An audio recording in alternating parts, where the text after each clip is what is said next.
Documentary. There are many meanings to this word. One can view this as a genre of film, but it is something more important as well. Documentaries are a form of conveying information to people. Conveying information to people through motion pictures has made learning more accessible and therefore is now an easier way to understand history.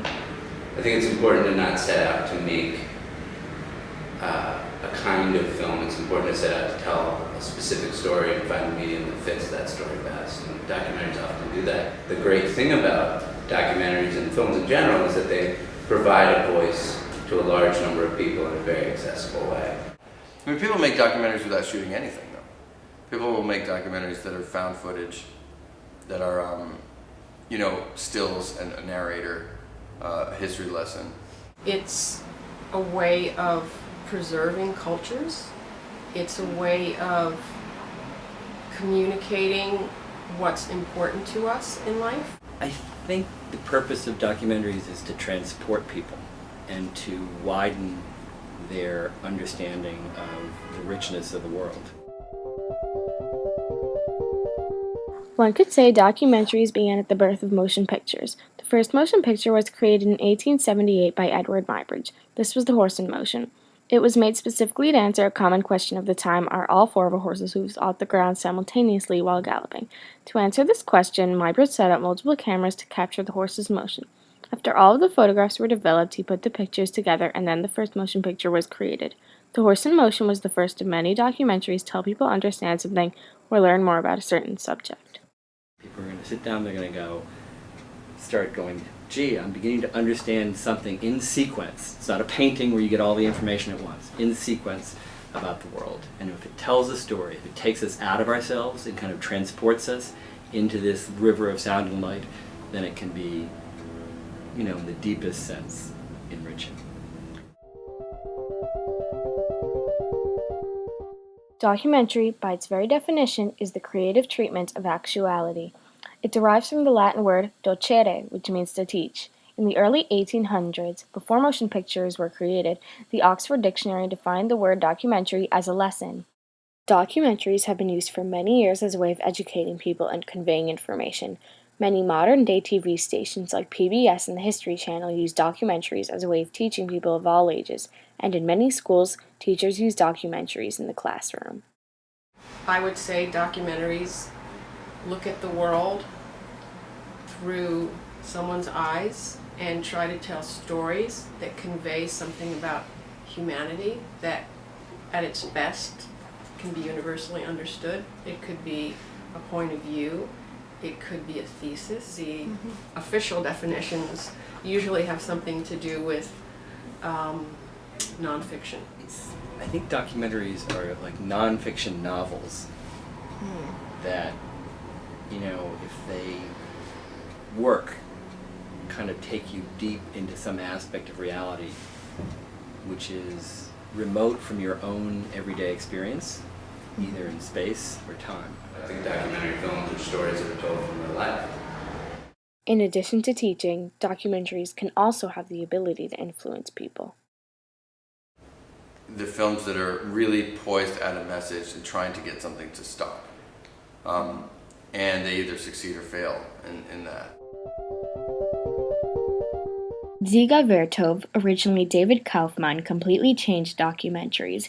His film Man with a Movie Camera is a film of the film techniques that he created and techniques that are still used to this day. Vertov never wanted to make films just to inform impartially, but to influence people and create a certain attitude. Vertov is well known for his newsreels Sina Pravda, or Truth in Cinema. This truth is actually manipulated and organized to an extent that forms a certain perspective on a topic. Michael Moore, the award-winning documentary filmmaker, makes films that make you think about certain subjects and make you want to act.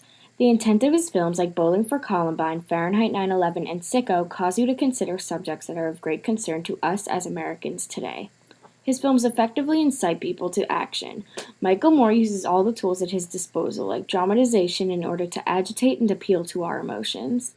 If you have a film where there's like a direct social impact, apparatus, where the film is touring around and then you have people sign up and they get involved and that there's something immediately that they can do. motion picture documentation, filmmakers created specific attitudes about people and certain subjects. These are known as propaganda films. A well-known propaganda film is Triumph of the Will by Leni Riefenstahl. This film was created to convince people to join the Nazi Party and is now used as a record of who and what Hitler really was. Propaganda films are created not to answer a question like other documentaries, but to manipulate the mind. Propaganda films were a persuasive way for filmmakers to make people do things and think a certain way about a particular subject. More films of this nature in the mid-20th century include political, religious, and social propaganda. In the early 1900s, before there was television, a type of documentary was shown weekly. These are known as newsreels. Newsreels are a visual newspaper, and instead of reading about significant current events, one can actually see them. In the beginning of newsreels, they mainly included ceremonial occasions, but went on to inform its viewers of other significant world events. As they progressed, newsreels became an efficient way for people to learn about current events. Those who edited and created the newsreels had so much power because of the immense number of people who relied on their work as a form of learning what was going on in the world. Louis Lumiere was one of the first to show short documentaries. It was at one of his screenings that the idea that film can capture nonfiction and reality was created. At one of his screenings, a member of the audience exclaimed, "It's life itself."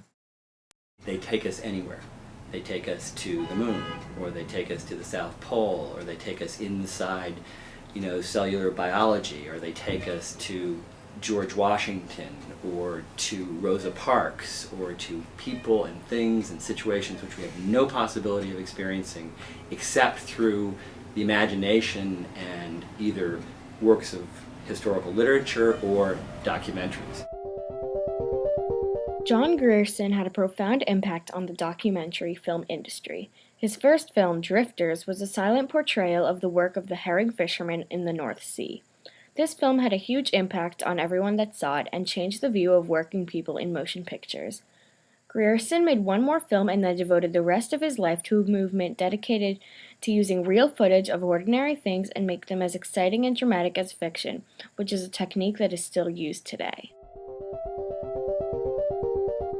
The Nook of the North by Robert Flaherty changed the way documentaries were understood.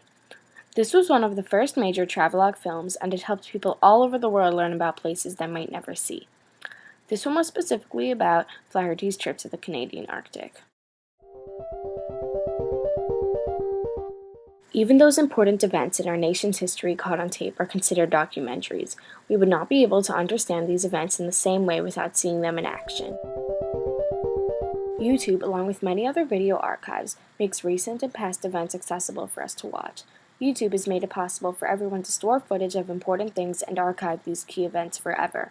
We are on the precipice of a new level of motion picture documentation. What's fantastic about it is it's just a new form. It's a new medium. We are allowed to see the world through so many more people's eyes. This idea of a non-definitive end to the work you make, I think is fantastic for anyone making anything. That the work can live on and it can have a life in such an accessible way, both for the person that made it and the people that will receive it.